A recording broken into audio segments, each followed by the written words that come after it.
Standing alone by the edge of the woods. What am I doing? Something not good. I'm practicing a skill of a unique kind. How to summon wolves with my mind. Hello there, and welcome to Sweet Child of Time. Today we're doing Wheel of Time, Episode 5, Blood Calls Blood. This is the rewatch. You astute listeners might know that on Thursday of last week, I redropped our recap of this very same episode. So today, we just finished watching it earlier today. So now we're rewatching Blood Calls Blood with the boy, Marsh Land Monster. Ahoy there, James. May you find the water and shade. I found it. It's plentiful today. It's wonderful out there. How are you today? How's Chicago? I'm doing well. It's 50 degrees here. Yeah, man. We got a nice February heading up for us. I'm a little upset because normally the past few years, February, we've just been getting hit by snow, and we got zero snow this year. That upsets you? I think that would be wonderful having no snow in the city like that. No, I love it. A few years ago when we got like maybe 4 feet of snow, it was great. You would have to walk down time. Also, I don't leave the apartment that much besides going on walks, and it's a winter wonderland. When you go down Lincoln Square, they have their Christmas decorations up, cute little lights in the shapes of snowflakes, which I like because I am a snowflake. Same here, yeah. Everybody keeps telling me to shut up, Snowflake, but I just won't shut up. I'll just keep talking. They can't shut me up. Hey, man. This episode dropped back on December 3rd, 2021, and let's see, what I want to say about this episode, Blood Calls Blood. Maybe this is a recency bias because I just watched the episode. I think this is better than the last couple episodes that we've seen. I'm like leaning towards I'm liking this better than episode 4. I don't just because of the scenery and all the cool settings and all the in-world stuff they talked about. I'm leaning towards this one being better than the last episode. What do you think? Oh, the only thing good in this is the scenery. It's bunch of whiny men crying, and it's not even related to the book. None of this happens. Why are they spending so much time on stepping? Oh, I guess you've been reading some reviews, haven't you, James? Yeah. You've been getting biased yourself, because I got recency bias, and you got bad review bias, I guess. I liked the episode.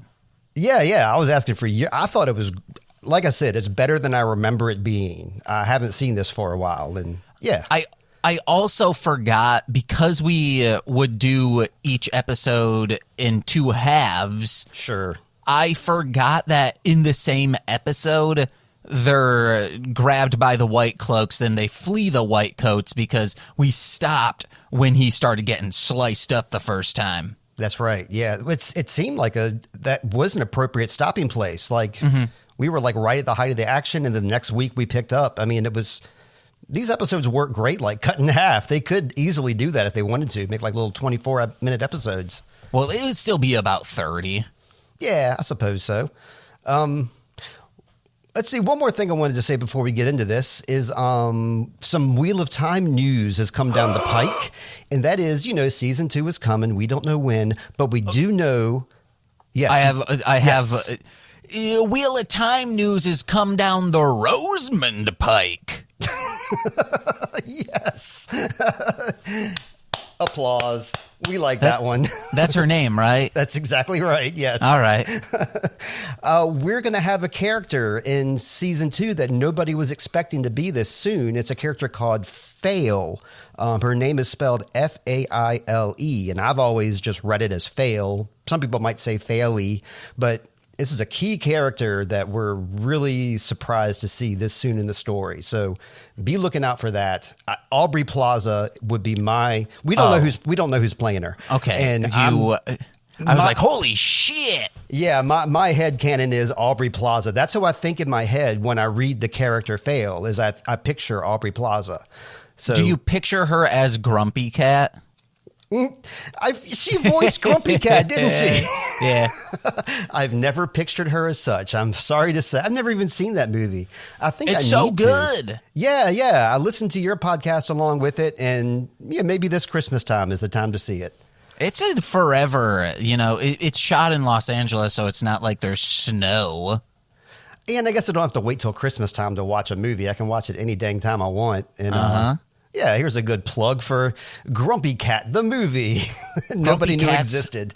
Worst Christmas ever, I believe, is its name. I had another thing. Everybody's crazy about these chat bots and these chat GPTs and all that. So I decided to jump on board too. And I could have gone a lot deeper than this, but I just asked the chat bot if it could write me an intro to our show, Sweet Child of Time.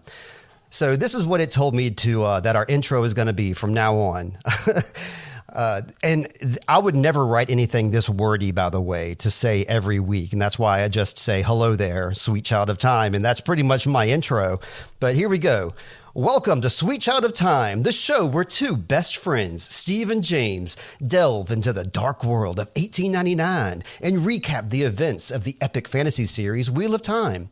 Each week, they'll be discussing their favorite moments, theories, and predictions for what's to come in this exciting world filled with magic, adventure, and politics. So grab a drink or a bong and get ready to join Steve and James as they embark on a journey through the world of 1899 and Wheel of Time. It's time to step into the past and experience the magic once again. See, how did it know about the 1899? Like, what was it fed? Okay, my prompt was write a podcast intro for Sweet Child of Time, 1899, Dark, and Wheel of Time recaps, hosted by Steve and James. That's what I told it. So, yeah. I want an AI that I can feed information to. So then I can have them write, because I have all of the Mostly Speakin Sentai intros in like one folder. Well, one folder per season. Okay. So I would love for them to write, like today on 5-Man we learned, or if you listen to earlier Mostly Speakin Sentai, like Car Ranger days, those were insanely absurdist, just baffling intros, which might be why we don't get a lot of listeners. I've shortened them up. I think they're all funny, but they're weird, especially if, every episode is someone's first episode. Sure. So if you are all of a sudden going into a midway episode about, Mortal Kombat and such, because it's midway, you'll be thrown off like, what the fuck is this? Well, I don't know. Your intros are very unique. These chatbots could not write an intro like yours, but I think they could. If you wanted to do it, James, here, write it down now. It's chat.openai.com/chat. So that's where I found this, and you can find it too and start doing your intros if you'd like there. Well, I can't feed it information, so I have no interest. Why can't you feed it information? What are you talking about? Wait, I can? Yeah, that's all I did. I just wrote exactly what I just said to you. I just went to that website and I wrote that. So there are chat bots, like AI things that you can truly like feed it. Like Jake and Amir did this, where they fed it all of their scripts. Yeah. And then after a while, it was able to write a full script in the style of Jake and Amir, just based off from the stuff that they fed it, opposed to giving prompts. Okay, well, you could do the same thing here with this. I don't know if you could do the exact same thing here, but I have seen other AIs where you give it like examples and then you say, Actually, I think this chatbot does it because it gives you all kinds of options for entering stuff. And I just enter in simple sentences. And I think our buddy over there, Neil, on our Discord, not our Discord, but the Griftors Discord, has been doing the same thing with those visual AIs. He just feeds it crazy prompts and just rewords it, and it just spits out neat stuff. And no reason you can't do it too, James. Well, I want it easy peasy, not like I have to I just want copy this document into there, copy this document, and that's it. It is that easy, my friend. You're on this. All right. I'll come back next week, and if it wasn't that easy, I'm going to be very upset. Well, let's see. What's easy peasy today is talking about Wheel of Time. We just watched it, or you just watched it today. I watched it yesterday. And I got 3 sections here that we're going to go over. Of course, we got the Rand and Matt section. We've got the Nynaeve and the Aes Sedai section, and we've got the Egwene and Perrin section. And I don't know, James, I'm going to let you choose. Who do you want to go with first? Well, the reviews, that's what we do first. Oh, bully for me. Yes. I'm sorry, James. Where's my head at? Yeah. So okay. Who are your reviews coming from today? It's not coming from, let me think for a second here. It's not coming from Letterboxd because Letterboxd is just for movies. Yes. These reviews are coming from IMDb? Correct. Yay, I got it this time. All right, what you got? All right, so this is episode 5, of course. I will say there are all the negative reviews generally had an issue with just men showing emotions, especially the warders, which is insane. Some were like, I'm fine. Like, oh, they're just so whiny. I mean, I'm fine with men showing emotions, but, and it's like, no, you're not. If you have to say a but, you're really not. Right. It's so much of an issue that it's in the back of your mind, but screw those people. I only have, I have 2 good ones, 2 bad ones. The bad one I truncated. Then I have some I read all the reviews and I found one thing that I'm like, holy Christmas. I am so glad to bring this to your attention. All right. This is coming from probably AHM XII, probably 12. That would be my guess is what that last part was. A 12-year-old, okay. This is good one, 8 out of 10, saying overall this is a good episode, but clearly a step up episode. People get to where they need to be for things to pick up the pace again next week. Sometimes I appreciate the quiet moments and teases for the future. It's in these moments we get to see the actors really embodying the characters. However, I still think I added this review because I agree very much with this. However, I still think the direction went a little too far with Lan in the last scene. Only Pike's performance as meringue at the same time saved the moment from getting too silly for me. I'm fine with him showing it's him like ripping his shirt open and going, ah, that's the part that I think it got a little too silly. Agreed. And you were saying something before about the guys saying I'm okay with guys showing emotion, but ...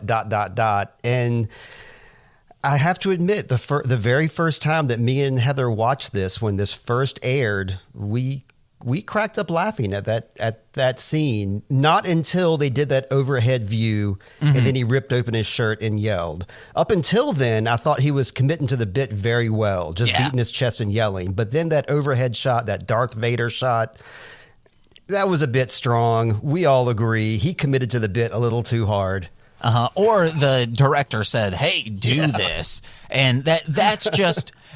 I think it's only funny because we've seen a lot of like parodies of like, oh, we're going to parody melodramas, and that's always something that happens. Like maybe in most Will Ferrell movies where he's playing a crazy person, that is something he does.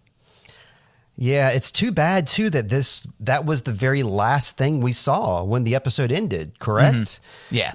Yeah, because everything else up until that was wonderful. And I think if he had just simply like crumpled over in a heap, that would have been better. Mm-hmm. Like maybe like an inconsolable heap or, Or like go full at it, rip the entire shirt off and commit fully to it. But if it's just like, that's that makes it funny. So let's get on to the next review though. Okay. This is 4 out of 10 from Finn Schneider, a 2583-1, saying, where's the red line? I don't know what they mean about that. You don't even need to explain it to me, but I only put a little bit of this review in because it's like, dude, just wait.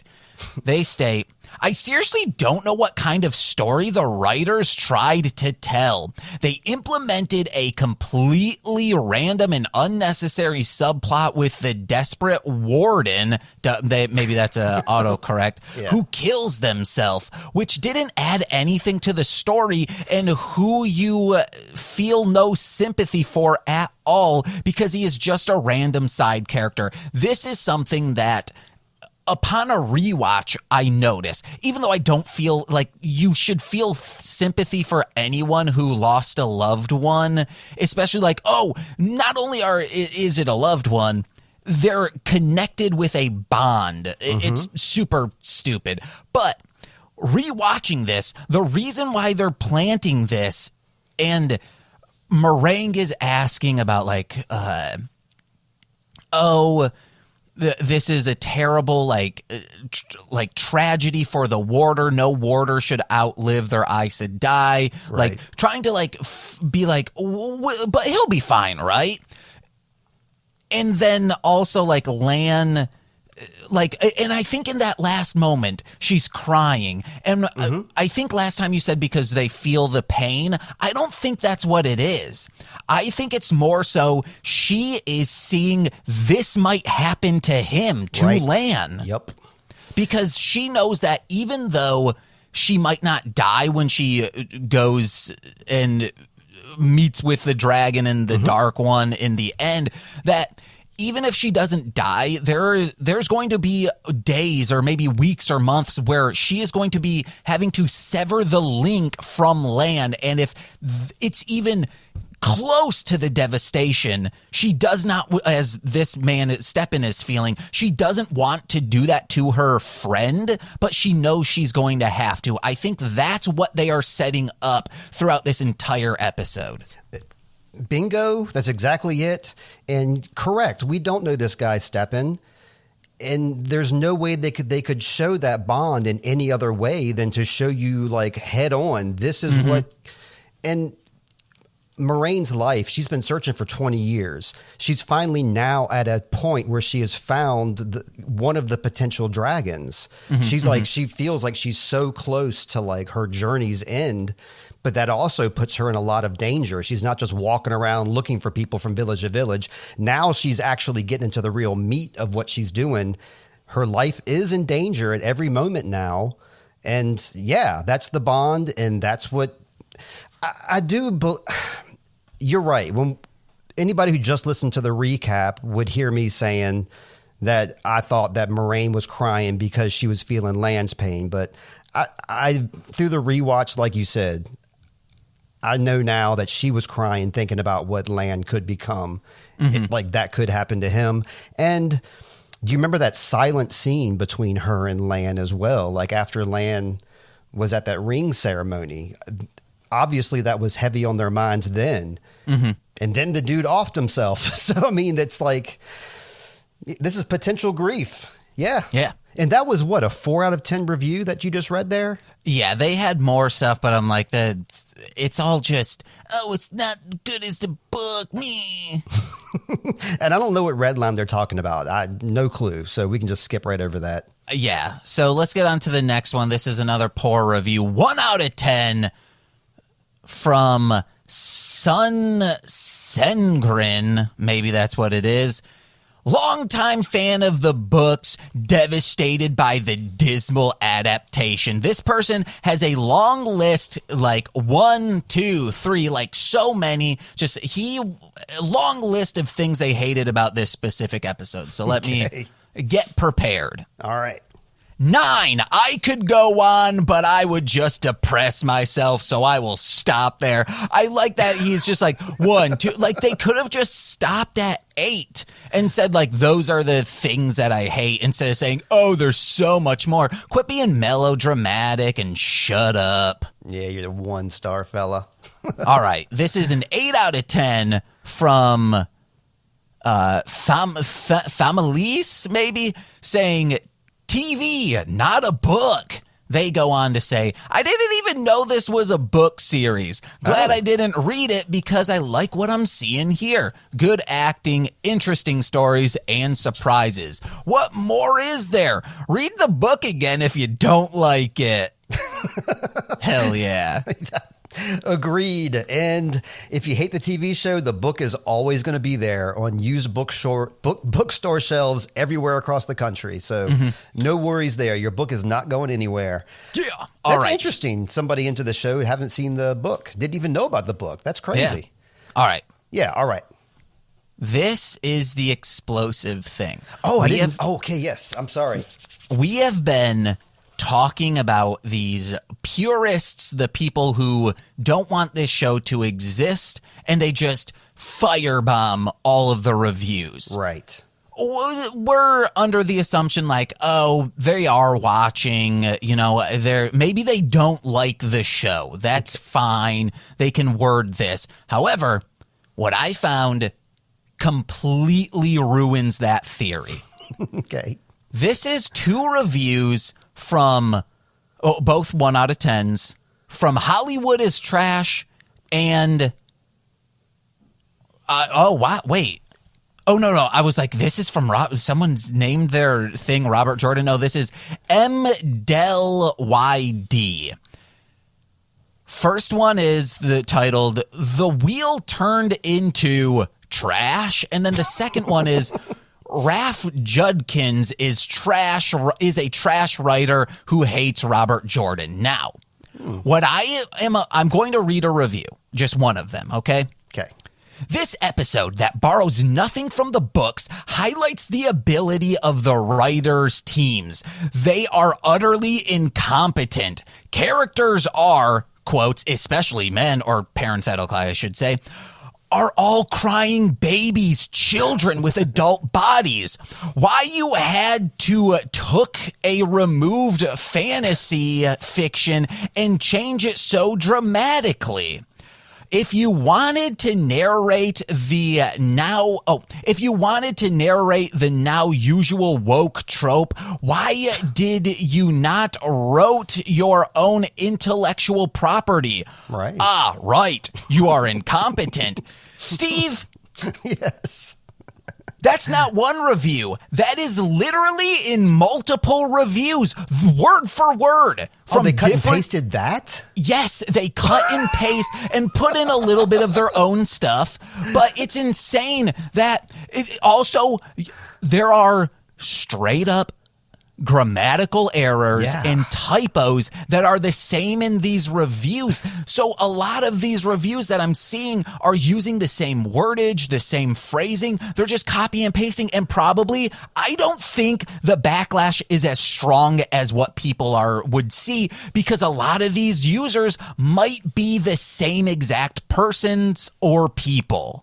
Yeah, the internet does allow like a small minority to become the vocal majority. And I'm positive that's what happened here. That's weird that they would take like a review like that. They wouldn't fix any of the errors. Well, I think it's the same person. With multiple accounts, and the same person can't proofread before. The same person can create multiple accounts, and they can figure out that part of the internet, but they can't figure out how to correct their errors by just simply like right clicking and looking for the right thing that the computer suggests to them to say instead. Yeah, I was scrolling. I was like, oh wait, oh shit, I must have scrolled up and scrolled down and didn't notice that I did that. And then I'm like, no, these are the same exact reviews, just in different areas. This sounds like the work of our friend, the Wheel of Time purist. I think he's been at it again. Well, they did have a review, but I didn't. It was just the same bullshit that they always say. Matt and Rand arrive in Tar Valon. Matt is getting much worse and mostly lays low while Rand is enjoying his travels in the big city. He meets Loyal in a library, who eventually reunites Matt and Rand with Nynaeve, who Matt smiles at first, genuinely happy to see her, before he snaps at her and reveals how sick he actually is. So yeah, what key point do you want to go into there first with our boys at Matt and Rand? The first thing I want to say is that Rand is dressing like our buddy Link from The Legend of Zelda. Oh yeah. I like his style. All right, the first place they go when they get into town is to an inn that Tom recommended them to go to. I was hoping you might have caught that on the second time around, because last time we were talking about, Tom's potential duplicitous nature. Mm-hmm. And if that's the case, if Tom is leading them astray, then he led them to this inn that they're staying at, because they're going off one of his tips. Yeah, well, there's no... maybe because something was thwarted. Maybe he wasn't expecting them to get there so quickly, etc. That there's nothing nefarious waiting for them there, at least nothing that I can remember or we know right now. So maybe he is a good person, or maybe it just they got there quicker than he expected. Or I guess the point I'm trying to make is he suggested a place for them to go, and they went there. So he's kind of like a step ahead of them already because he knows where they went. Yeah. And another thing, too, another person who knows where they're at. We catch sight of Pedane Fane twice in this episode. Oh. First time you see him is when they go into that inn that Tom recommended for them. Oh, then yes. And like you hear like the whistling. You don't see Pedane Fane, but you see Rand and Matt going in this building, and you hear the same whistling song that Pedane Fane was whistling in episode 1. So you're seeing it from his eyes, them going in there. And then later on during the parade, you see Pedane Fane like walking by and eyeballing them real quick. Okay, so if he is not a dark friend, it's probably he was recommended this inn by Pedane Fane because they might, like, they're both travelers. They probably have linked up before. So Pedane Fane could have planted that into him, knowing that he could someday meet up with these two. Yeah, yeah. See, go ahead. I still think he, like, that for sure means he's a dark friend, though. You mean Tom? Yeah. Okay. I mean, I don't think it's we're going to further proof. Yeah, I don't. We have already watched this whole season. I don't think we run into Tom again for this season. So yeah, you got to wait until spring or summertime to. He's not going to be around until season 3, baby. Oh my gosh, I know. Whew. So anyway, what else we got here before we meet? Loyal. Another thing happened. Oh yeah, before they got to Tarvalon, and Rand eyeballs that mountain and says, "I've seen that mountain before." And if through the rewatch, we know this comes up a little bit later on. Little Easter egg they drop for you that they hope you pick up. Rand spying Dragon Mount right there, which is where the dragon was born, and he's saying he's seen it before, but we know he's never left the Two Rivers. Except he could have been there when he was a baby, right? What if that's where that battle happened where she gets all sliced? At this point, he is Tam's son. He doesn't know anything other than the fact that he's Tam's son. Oh, okay. You're saying in his mind he's never actually been there, but he could have been born there. Oh, yeah, absolutely. Sure. Yes. Just like the other dragon. Which is like, yeah, why they dropped that line in there. They had to drop it in somewhere. Why not here? We meet Loyal. We love Loyal. We loved him before. We still love him now. I like him more than I did before. I think the more I watch the show, the more I enjoy his character and watching the guy who plays him, Mr. Animation. He's great at playing Loyal, and I hope he keeps up with this. Yeah, I got the ale mistake in there. Thinks that Rand's an ale. We know this already. Oh, yeah. This is the big thing I wanted to bring up from the rewatch, because we already discussed the recap, blah, blah, blah. But the rewatch, it's a very good thing that Rand slipped up here, because he's trying to tell everybody, he's trying to lead everybody astray and not let them know he's from the Two Rivers, because the Trollocs are after them. So they're supposed to be quiet about this. He slips up and tells Loyal that he's from the Two Rivers, because he's kind of caught off guard. If he hadn't have done that, then Loyal would not have put 2 and 2 together and figured out that Nynaeve was her friend. Yeah. Because that's how he knew Nynaeve was from the Two Rivers, because of her braid, and he's a well-studied fellow. So he, good job telling the truth there, Rand. Always tell the truth. We also get some Rand shadowing when Loyal says that humans are never they go into things never fully prepared for what they're walking into, which is what happens in the last episode. Yep, that's exactly it. And we also learned that you don't call a Tuathan a tinker, and you don't call an Ogier an ogre. They don't like being called that. That's like their, people say ogre all the time, but You should call them Ogiers instead, listeners, and James. This woke agenda they're giving us. We're snowflakes, James, and we respect everybody's opinion.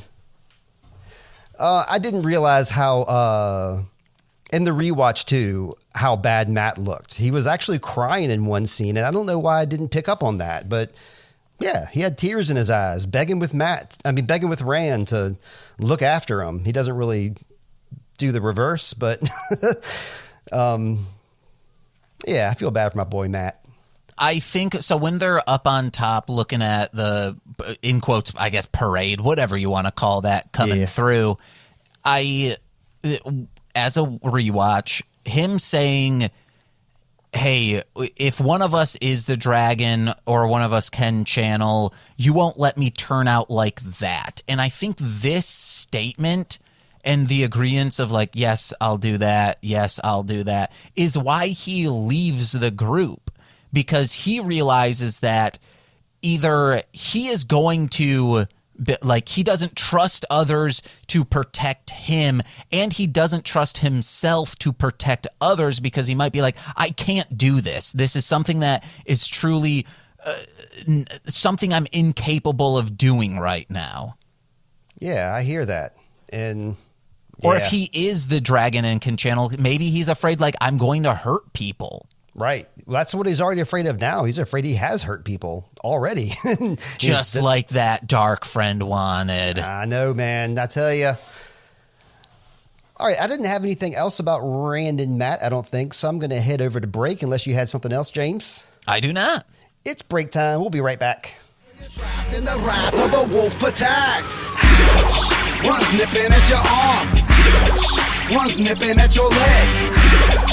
One's lunging at your shoestrings, causing you to rethink the way you do things. In a while you will lose that smile when they get up on your Jack London style. Then you'll regret all the crap you pull. You won't sass me like that when I can summon wolves. Wolves to the front, wolves to the back. Wolves circulating, waiting to attack. Wolves to the front, wolves to the back. Wolves circulating, waiting to attack. I love that song, James.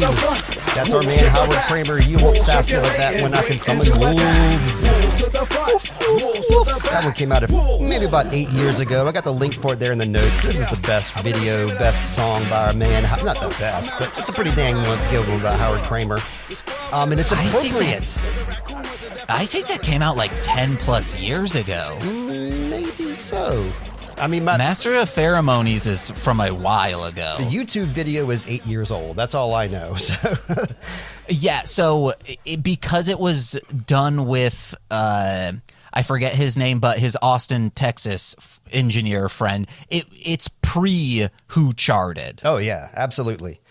And it seems like it's so appropriate to our episode today, which is why I had to reach out to Howard and ask if we could use it, because we're talking about Egwene and Perrin, and we know that Perrin's going to summon some wolves. But first, let's see. Perrin and Egwene are about to arrive in Tar Valon, but are commandeered by the White Cloaks and Valda.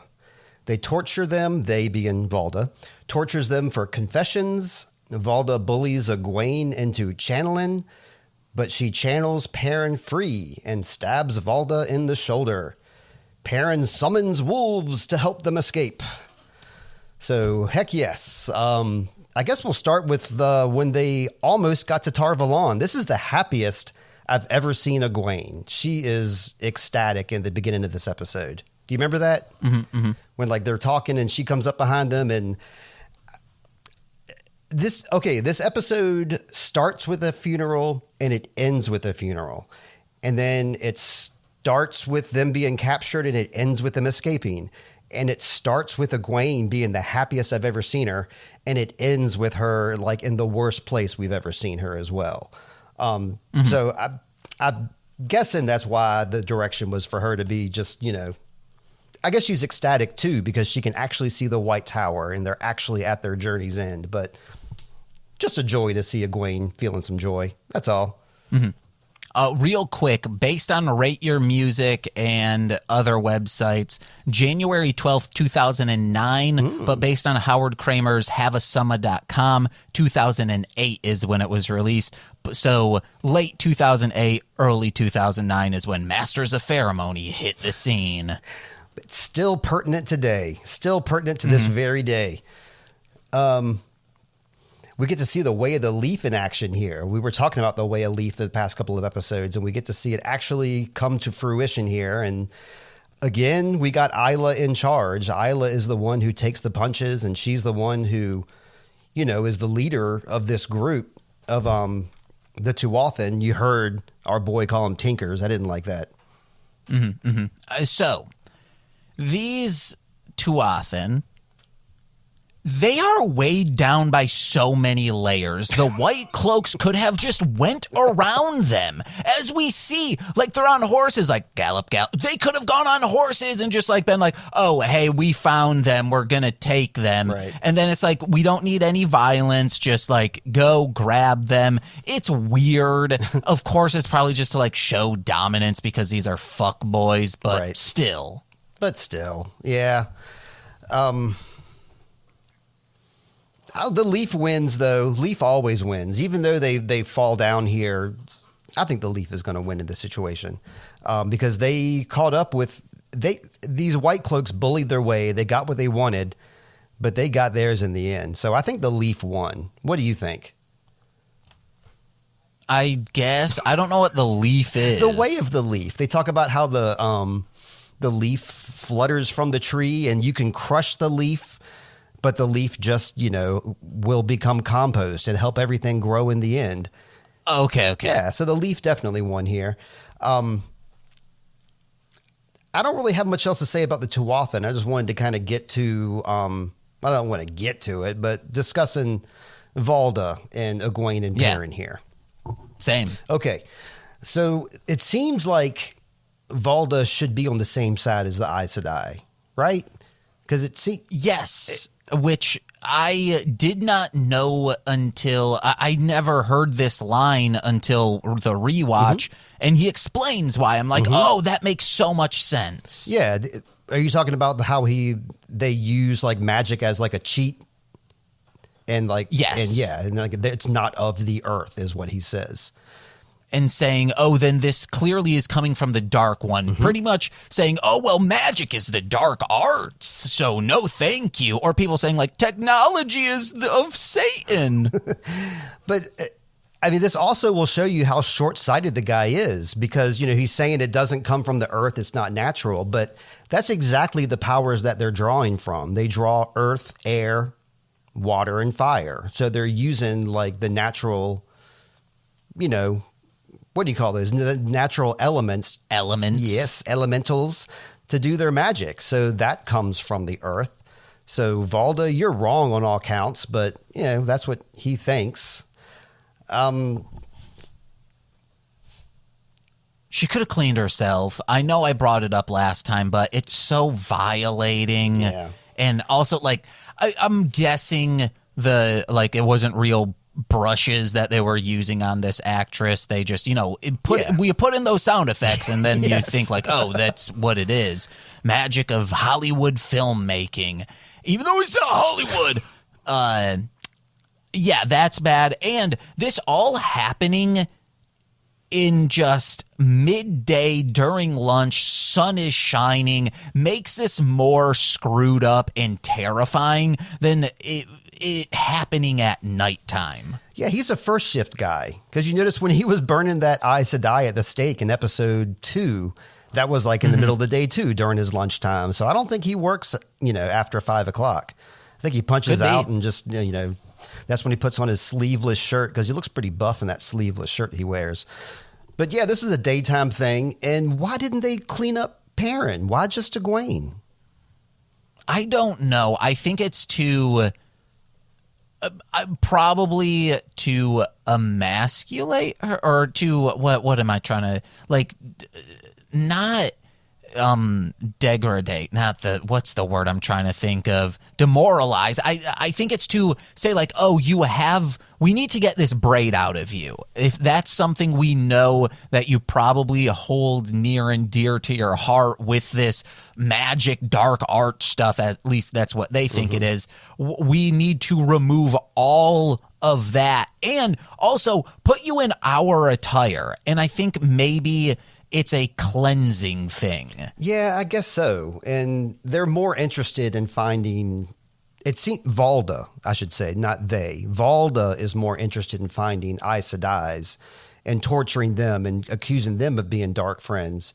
And he's not looking towards these other guys like Padain Fane or anybody else. And so I guess he sees Perrin as less of a threat because he's just a dude, whereas Egwene could potentially be like a magic holder, I suppose. Yeah. So maybe he just sees Egwene as more the threat than Perrin. Well, obviously that's what he does. He sees Egwene as more the threat. But he shouldn't have. That's right. Because even though Perrin was the one that stood up and kind of took his attention away and kind of scared him, all Perrin did was like Frankenstein around. Egwene did all the stabbing and all the running around out of there. So all Perrin did was stand up with his yellow eyes and look scary. No. Yeah. He killed everyone in the camp. Wait, Perrin? Yeah. What are you talking about? He summoned those wolves. Well, I'm talking about Perrin's actual hands that are attached to his actual body. He did not do anything other than like Frankenstein. But yeah, his wolf buddies came and did some damage. I like that. He underestimated this man, thinking, well, he has no magical traits. Well, I was sitting there trying to think, did Perrin run? I was like, he didn't stab Valda. He didn't hit anybody. All he did was look at a wolf and they exchanged some eyes and then they ran off. So, yeah. Wow. You playing Dungeons and Dragons, you're like, the druids are pointless. Why are they here? And it's like, the druid just summoned a huge-ass bear and killed everyone. That was the bear that did that, not this druid. That's why I don't play D&D, I guess. I'm not in it. Well, okay, we got our first appearance of Perrin Golden Eyes. You saw those golden eyes, right? I think they went away. I think you just got a flash of those eyes this time around. But, yeah, on a rewatch, this is the first time we saw that happen, so we got to bring it up. And I've already talked about, even though I hate Valda, I did like that sleeveless look when he was walking around. That was cool. They should have kept stabbing him. That's all I'm saying. Make sure he's dead. Cut off his head. Yeah, just one quick stab to the shoulder and that's it. Nah, he's going to be back. He's definitely going to be back. I didn't really have much else with those two. I did not either. All right, so we're going to move on to Nynaeve and the Aes Sedai then. Before we do that, it's related to it. What is worse, getting stilled or being a warder who their Aes Sedai has died? What do you think is more fucked on the mental state? Holy Maybe shit. the like warder thing, because you can actually like that can be reversed. Yeah. Meaning like you can swallow that death and that pain and then also get into another Aes Sedai relationship that will ease that pain even more. So yeah, you want to know what? I think I answered my own question. You did. I was going to say stilling is definitely worse. But I mean, we see Steppen's pain, but stilling is, that's the one. Nobody wants that. And nobody survives through that. Tom talked about it last week with his cousin, not his cousin, his nephew Owen, who got stilled. And he offed himself about 2 weeks later. With a steak knife. At the dinner table? Come on, Owen. Jesus, go to your room, Owen. No, I'm saying it's serrated and wouldn't work that well. I would use a serrated knife, I think, because just those other knives, when I cut things like onions, for example, you're supposed to use the butcher's knife. I always use a serrated knife because it gives you that kind of grip and I use a serrated knife on everything. So Also, you absolutely should not be cutting onions with a serrated knife because that's going to fling the juices and make you cry more. I mean, I've been doing it for like 40 some years now. So, I mean, oh my God. And my knife is in great condition and my eyes are not crying. So, well, they're in bad condition. I see you have corrective lenses on. Well, anyway, that's nothing to do with onions. All right, Nynaeve and the Aes Sedai. Also, Nicole had 2 comments on this. Okay. I don't know why she said this, but she said more like Wheel of Swine. I don't know. What? And then when they're like laying everyone to rest in that like first funeral scene in these shallow graves, we'll get into that in a sec. Nicole like comes in and says, "Who died and made them sad?" It's something she said before. I don't remember the origin of her saying that before, but it's one of the funniest things that Nicole has ever said. And I was like, is that a reference to something? And she's like, no, it's just something I said. I was like, comedy gold. It is. And that segs me into something unrelated as well. I was listening to Hollywood Handbook recently, and they had Sarah Sherman on the show. And she was telling the boys how they were doing their thing. They were making jokes, and she was like watching, and she kept forgetting to say things. And she was like, I love y'all's show. I listen to it every week. So it just kind of feels like I'm getting a personal show. So I don't know how I'm supposed to fit into this. And so like when you say something funny like that, it's like as if I'm listening to your podcast. I'm like, oh, I got to say something back. Because I'm usually just like watching you and enjoying this as if I get my own little personal show every week. That's what. Did you listen to Mostly Speakin Sentai last week with Sean? Crazy Ate the Snap case? Yeah, I was going to say Marciniak. No, but yes, I did. That same thing happened to him of like, oh shoot, I'm just listening as a fan. Right. Melzer, I think, recorded Sarah Sherman's recent special, like the audio stuff. Okay, yeah, she's Sarah Squirm, aka. Yeah, that's right. Well, let's get into Nynaeve Squirm. We're going to go Nynaeve and the Aes Sedai. They also arrive at Tar Valon in the White Tower, well, also along with Rand and Matt. Leandrin once again propositions Nynaeve. Nynaeve is told by Moraine to lay low, but she instead goes to find Matt and Rand with Loyal's help. She tells the story of sick Egwene as a child, and she insists that she can heal Matt and the 2 river folk can take care of themselves. And she ultimately provides Steppen with the sleep aid, which he uses to drug Lan, so he is able to Harry carry himself. So, yep. Damn. What angle you want to go at first here, James? I got lots of angles. One, the shallow graves, is that just because visually it would be appealing as it goes above? I guess. I mean, they don't... Yeah, I was taken aback by these shallow graves, too. I didn't think they worked, but I guess it's just to show us the characters, I suppose. I don't know. At first, I thought when she was putting the candle on, like, oh, the candle will eventually burn them and they will, like, go back to the earth, the way of the leaf, you might say. But it's, like, in a glass jar, so I don't know the whole thing about that. Or maybe Aes Sedai, like, fairy dust when they die. No, they're all regular corpses, and they're all just going to be corpses in the ground there. I don't know what the plan is. If the graves weren't so shallow, I wouldn't have any questions about this. But because they are like 6 inches instead of 6 feet, it's a little odd.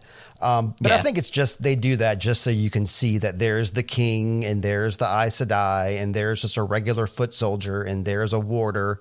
I'm sorry, there weren't a warder. Everybody's getting buried side by side, I think is the whole point. And Oh, what's up? I was going to talk about how many graves there were. 33 graves. I mentioned that last time. And during our recap, I believe you asked me what the significance of 33 was. And I just said, that was the age of Jesus when he died. But there's a lot more 33 to talk about. 33 is the angel number or the master number, depending on who you talk to. It's the atomic number of arsenic. The human spine has 33 vertebrae. Again, it was Jesus' age when he died.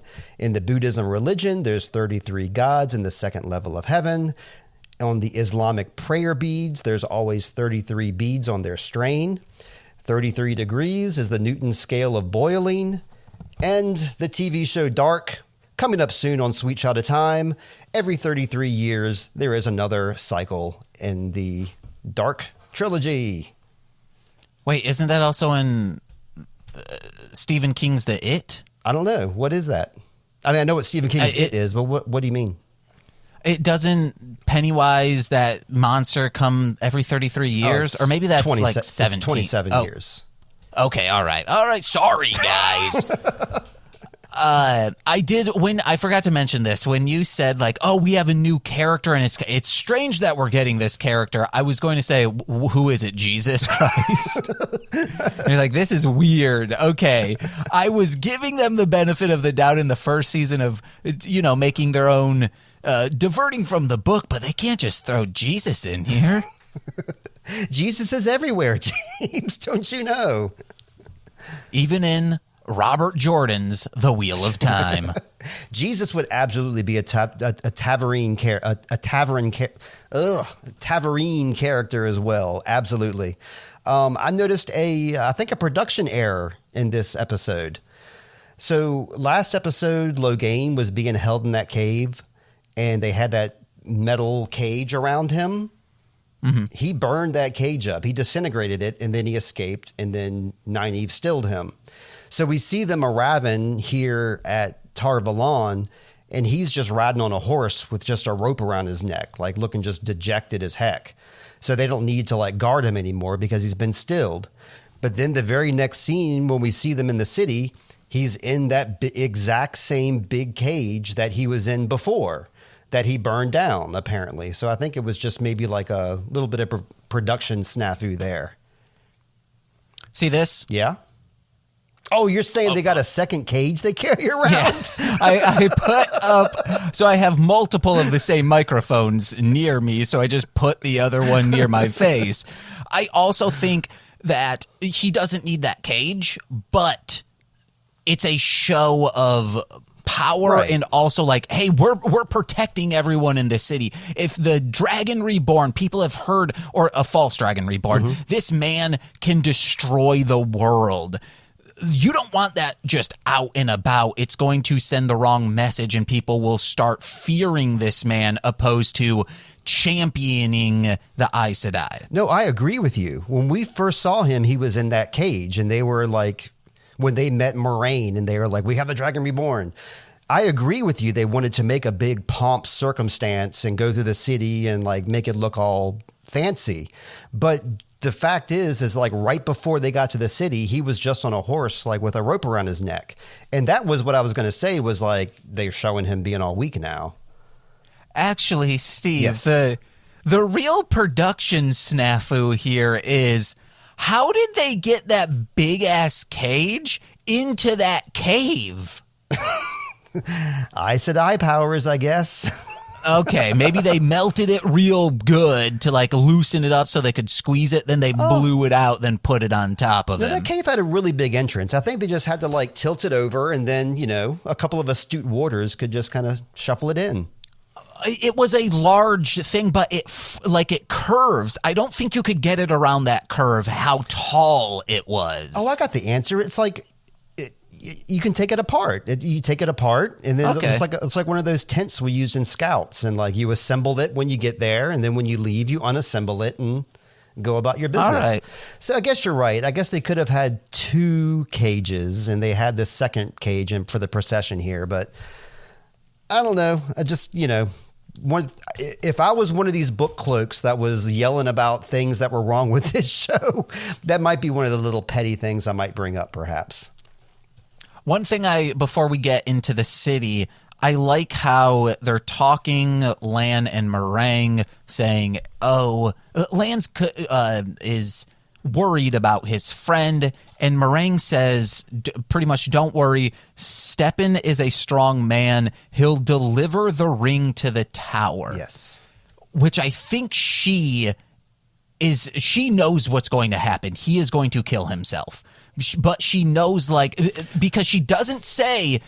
All she says is this man is going to do his duties and bring this ring that it means so much to us, to our society, to our culture. This is tradition. He is going to go and kind of like, this is her final passage. Like, he needs to do this for his friend in order for her to be at peace. Right. And I think she's like, once he does that, he's going to kill himself. She doesn't say he's going to be fine. Right. All she says is, he is strong. He will get this ring to the tower. Yeah. That is true. And then I was thinking about that too when she said that. At first, I wasn't thinking the same thing you were. You're making me think about that in a different way now. But I'm thinking that she cannot lie, so she is certain that he's going to bring the ring to the tower. So she has that faith in him, but I guess that's where her faith ends. That's all she can say without lying. Because maybe she's doubting that Steppen's going to be okay, like you're saying. So she can't actually say it, or she'll be lying. Yeah. Wow, dude. Okay. That's a clip, baby. Oh, baby. Make sure you edit it so I don't sound like a stuttering fool, okay? Of like, and you know, she gets that thing. What, a ring? Yeah, there we go. Did I release something that made you in a poor light, James? There's times, like, at least when I edit things as if everyone's smooth talking to the detriment of my time and, resources. Gotcha. But, yeah, that's like I probably would take that out. Alrighty. Well, if I do one of my little 2-minute clips, I'll absolutely do that for you. Speaking of Aes Sedai lying, this is something else I did not catch until a rewatch. Is Leandrin, I'm just kind of going randomly at this point. Leandrin talking to Nynaeve in the hallway there, trying to get her on the red side or whatever. The last thing she says to Nynaeve is the garden's that way. And then she says that the persimmons are in season. Do you remember that? Did you think that was a weird thing to say, or did that cut you off guard? Because it sure caught me off guard. I just thought she was being a weirdo who's into gardening. She is a weirdo. The way she was talking to Moraine and touching her face while she was talking to Moraine, Leandrin is an absolute 100% weirdo. But her saying the persimmons are in season is weird. Yes, it seems like a gardening thing. It's also could be a clue. It could be either a clue, like a catchphrase that Nynaeve might supposed to be picking up on, and then Nynaeve doesn't. Who knows when persimmons are in season? Is Leandrin telling the truth in this situation? It's just a weird thing to say, and it's an easy thing to investigate. Oh my God! What if the persimmons are in season is the song? It got to be the song. But yeah, when I heard that phrase, the persimmons are in season, the first thing I did was go to my Google. I typed in persimmons are in season, and the very first thing that popped up was Leandrin episode 5, Wheel of Time. That popped up right after it. Not because I typed it, but because that's what people are typing in about persimmons are in season. Any foresight? Anyone have any cool theories? Yes. I think I'm not saying it, so I'll say it. Was she lying? She's an Aes Sedai. She's not supposed to be lying. Was she lying? That's what we're supposed to be wondering here. Oh, I truly just thought I walked out. I had to use the bathroom, so there might have been stuff that I didn't I half heard. So I just assumed they were talking about something related to that. And she's like, and this is stuff a lot of times the things I say on other shows are just a parody of my mother. And this, I'm just my mom would say something like this. Oh, and the persimmons are in season.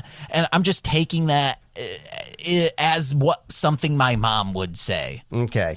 Well, we're doing this show The Wheel of Time, Sweet Child of Time. We'll be doing season 2, season 3, etc. This is not a puzzle box show. I mean, this is a fantasy show, but I'm used to watching like puzzle box TV, like 1899 and Dark, Hellraiser. There's not a wasted word on screen. Everything is a clue to something. Like they don't just show up with an object and it not come into play later. Everything matters. So I'm listening out for things that sound weird when I'm watching this show, just because that's how my brain. I'm watching Severance now as well. Same thing there. That show is fantastic. It's a real puzzle at this point for me. I'm on episode 3. So anytime somebody says something that doesn't seem right, it's supposed to put you through pause. And every word in this episode, all the dialogue exchanged between these characters is like pertinent to the plot dialogue. Like there's not a wasted word in this episode. So that's what made me look into that Persimmons saying. Okay. The Persimmons aren't in that like fuck room that those two have.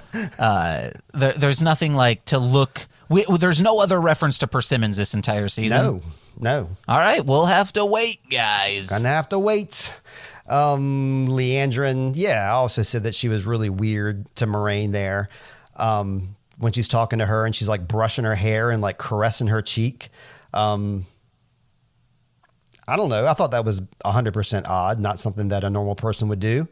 I just got 2 notes.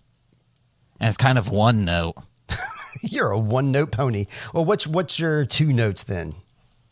All right. I like that the dropping of the ring into the forge, that's just a warder ceremony. Of that there's no Aes Sedai there, and it feels, because like that's kind of who is hurt the most in this. Like, yes, it's one of your sisters, you have been raised together, but you aren't as truly devastated. There isn't this relationship. A warder and an Aes Sedai, at least from what I've been told, their relationship is stronger than an Aes Sedai and an Aes Sedai. That's why you have all this infighting. Like, it's just not fun. But what I like even more is, because of that relationship, it flips again, because when a warder dies, the Aes Sedai show up because they're like, these are our people. So it's like you are able to grieve, and it's not about us when an Aes Sedai dies. It is about you guys. You guys are the ones affected most by this. But when a warder dies, we're all fucked up with this. I don't know. I like that. I guess so. I'd kind of disagree a little bit, though, because I think with Corinne dying here, and like it's just the warders doing the funeral for her ring. Yes, it's Stepan who feels the most pain, and that's why he is the only one. He's like doing the ceremony by himself. Everybody else is hanging back. And then all the warders are hanging back. And then, like you said, the Aes Sedai aren't even there. It's more of a knock to the tower. I mean, on a personal note, yes, Stepan feels it the hardest. On a grand note, like the Aes Sedai, like when she died, like all the Aes Sedai in the battle felt that death. Like everybody knew it happened. So, I mean, it's a blow to the tower to lose somebody as powerful as Corinne. So I think it's kind of odd, actually, now that you mention it, why the Aes Sedai aren't there, or at least the Greens that hung out with Corinne. Maybe it's more so because I see the White Tower, and when I think of the Aes Sedai, all I have seen is politics. Like everyone's coming at each other. Maybe this was a situation of like the warders coming together hundreds of years ago and being like, hey, when one of you guys dies and comes to a funeral, you're fucking up the mood for everyone with your political leanings. Like, I think you guys need to remove yourself from this. We are affected. Like, we need to grieve. You guys are all cold and whatnot. You can just like forget things. It's weird. So maybe that's what it is. I don't know. I felt it as like a respectful thing, and maybe it's because they like they're not. The Aes Sedai live a long time, right? They're sort of ageless. Yes, that's right. Okay, so they're like, well, warders aren't. Mm-hmm. So they need this grief process more than we do. Yep. Okay, that makes a lot of sense. Yeah. Well, obviously that's why they do it. We're just guessing why they do it, but that's obvious what they're doing because we're seeing it. Let's see. I'm thinking about Steppen's funeral too. Like, everybody was there at his funeral. Yeah, you're really making me think about this now. The Aes Sedai funeral versus the Warder's funeral, and it almost seems like it should have been like a moment for just the Warders, but it was just for the Warders that ceremony. It was only like the Aes Sedais that were affiliated with Steppen that were there in his ceremony at the very end. So It was just the Warders, and then not every Aes Sedai, but just the ones that kind of knew him. You know what I mean? And Nynaeve was there too, I guess, because she hung out with them a little bit at the end there. And yeah, I mean, we're glossing over a lot of stuff here, listeners, but like I said, we discussed it all like just last Thursday on the recap. We talk a lot more about the funeral and the Forsaken and, Steppen succumbing here. So I'm going to kind of gloss over it a little bit if that's okay, James. Yeah, I'm fine with that. I'm done. Oh, you're done. I only got one last note then, buddy. And that's because of the rewatch. You obviously know why Moraine, when she and, who was it, Alana were talking and Alana left the room and then Moraine went and gazed at her golden mirror in her room. So you knew what was up with that, right? Yeah. Yeah, because you've seen the series. When she says, this is going to be as empty as this room or as barren as this room, whatever she says. You'll have as many friends or here as you have things in this room. And I was like, well, yeah, man, that's because she has a fuck pad that's all decked out. You're not seeing her real room. That's right. Yeah, that is a good way to put it too. Like a little fuck pad that she and Swan get to meet up in. But yeah, like anybody watching this episode for the first time would just see her like gazing at this golden thing. And, I like how they kind of left us on that without, specifically telling us. But what kind of story are they trying to weave here? I just don't get it. Watch the entire series. That would be like someone watching the first 5 minutes of The Godfather and being like, well, what are they trying to say? Well, I'm trying to say, James, that we're wrapping up this episode of Wheel of Time, episode 5. I'll be releasing the recap of episode 6 between now and the next time we talk, James, so our listeners will hear that. They can check me out at intro.void on Instagram. And how about James? What you got going on, James?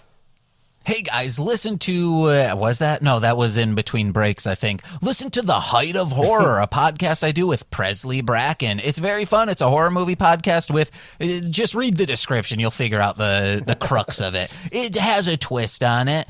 That's wherever podcasts are found. Wherever you're listening to this, you can find The Height of Horror. We're also on TikTok, HOH Pod, where I'm doing like shorter reviews from movies that I just watch on my own. That's fun. Then go to MLMpod.com just MLMpod.com to find out all the information, even about The Height of Horror. It's a good time. Listen to my music under Marsh Land Monster and head over to patreon.com /MLMpod, where for $5 a month you get exclusive content every single Friday in the form of fun podcasts. That's it. Heck yeah. Thank you, James, for doing this with me. I love it as always. Thank you to Howard Kramer for letting us use his song, You Won't Sass Me Like That When I Can Summon Wolves. Also, thank you, Howard Kramer, for me and James being a fan of his, and that's how we met. So we wouldn't know each other if it wasn't for Howard Kramer. So see you next week with episode 6 of Wheel of Time. And until then, James and my listeners, may you always find water and shade. Chips ahoy! Yum, yum. Bye-bye. Bye. Standing alone by the edge of the woods. What am I doing? Something not good. I'm practicing a skill of a unique kind. How to summon wolves with my mind. Yes, that's too much, it drives me nuts. I've asked you to stop, you won't let up. But we'll see if you keep talking size when you're trapped in the wrath of a wolf attack. Ouch! One's nipping at your arm. Ouch! One's nipping at your leg. Ouch! One's lunging at your shoestrings, causing you to rethink the way you do things. In a while you will lose that smile when they get up on your Jack London style. Then you'll regret all the crap you pull. You won't sass me like that when I can summon wolves. You never listen to me. You claim all of that. We never do anything. Go anywhere. You eat like a pig. Are you gonna wear that? You forgot our 11th month anniversary. If you sass in my apartment, I dial up the wolf department. Like a pizza guy, they'll arrive in 30 minutes. When their car pulls up outside, I buzz them in. And if you sass at the water park, you'll hear the bark of a water shark. But the shark's just a wolf in a shark disguise, and he's coming for that ass on the water slide. Then you'll know not to disrespect. Then you'll know keep that lip in check. Then you'll know to be very careful. You won't sass me like that when I can summon wolves. Drive like go around that guy. Breaking.